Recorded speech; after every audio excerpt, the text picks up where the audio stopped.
स्वतंत्रता संग्राम में महात्मा गांधी के सहयोगी रहे ताना भगत जी।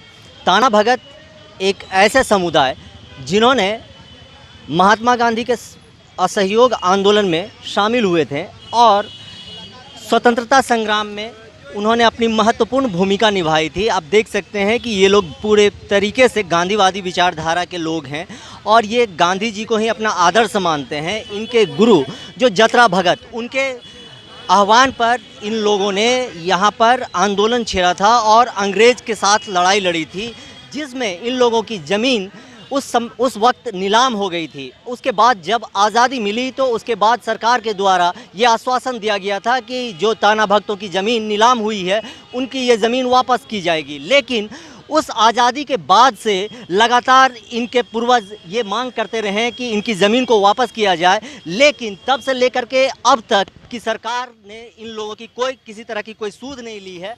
अंततः जो कि अहिंसावादी विचारधारा के हैं, लेकिन फिर भी आज ये थोड़ी से उग्र हो गए।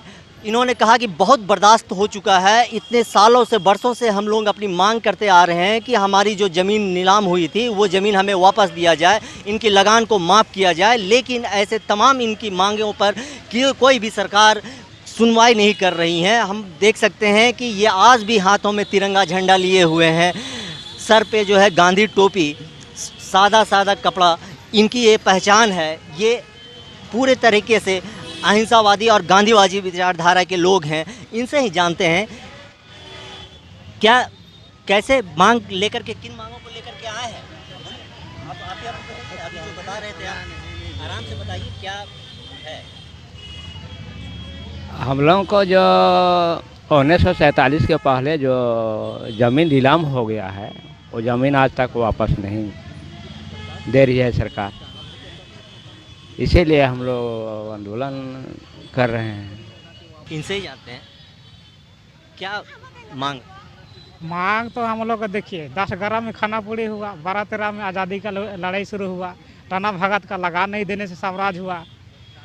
सर्वप्रथम डॉक्टर राजेंद्र प्रसाद जब प्रथम राष्ट्रपति बना, वो लोहरदगा के भीड़ मीटिंग में बोला, मंत्री महोदय जी, भूमि संपत्ति का मालिक ताना भगत है, ताना भगत रोल माल टैक्स ले सकता है लेकिन दे नहीं सकता है। जितना हम लोग का 1912-13 में आंदोलन हुआ, 1913 से 1947 के बीच जितना भूमि जो नीलाम हुआ है ताना भगत को, 47 के बाद हम लोग का रांची डिस्ट्रिक्ट ताना भगत रैयत एग्रीकल्चर रेस्टोरेंट एक्ट 1947 जो एक्ट बना, उसके आधार पर हम लोग को वापस होना चाहिए। इसे लेकर के आप लोगों को मुख्यमंत्री के साथ में किसी तरह का वार्ता के लिए बुलाया गया है? हाँ, बुलाया गया है। नहीं बुलाया नहीं, हम लोग मिलने के लिए हम लोग टाइम मांगे तो दिया है, अभी मुलाकात होगी तभी।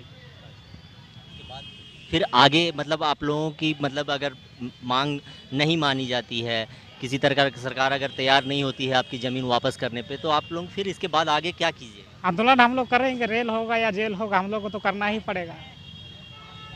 जैसे कि अंग्रेज के टाइम में हम लोग कितना, हम लोग का पिता पुरखा जान दे का कुर्बान हुआ, हम लोग का कितना घर द्वार सब उजाड़ गया, तो अभी तक हम लोग करबे करेंगे। आंदोलन नहीं करेंगे तो कैसे मिलेगा।